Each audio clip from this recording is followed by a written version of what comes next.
శ్రీ నెమలిగుండ్ల రంగస్వామి బ్రహ్మోత్సవాల సందర్భంగా భక్తులకు ఎటువంటి అసౌకర్యం కలగకుండా అన్ని ఏర్పాట్లు సమగ్రంగా చేయాలని ఎమ్మెల్యే ముత్తముల అశోక్ రెడ్డి అధికారులకు సూచించారు.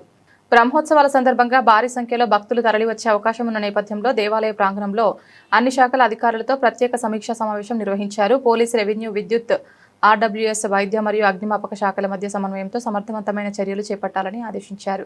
భక్తుల రద్దీ నియంత్రణ, ట్రాఫిక్ నిర్వహణ, తాగునీటి సరఫరా, పారిశుద్ధ్య నిర్వహణ, తాత్కాలిక వైద్య శిబిరం ఏర్పాటు, సముచిత లైటింగ్ సౌకర్యాలు వంటి అంశంపై ప్రత్యేక దృష్టి సారించాలని సూచించారు.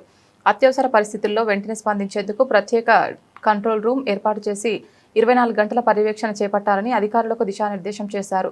ఏప్రిల్ 2, 3, 4, 5 తేదీల్లో నిర్వహించబడనున్న బ్రహ్మోత్సవాలకు విజయవంతంగా నిర్వహించేందుకు ప్రజలు మరియు అధికారులు సమన్వయంతో పనిచేయాలని ఎమ్మెల్యే పిలుపునిచ్చారు.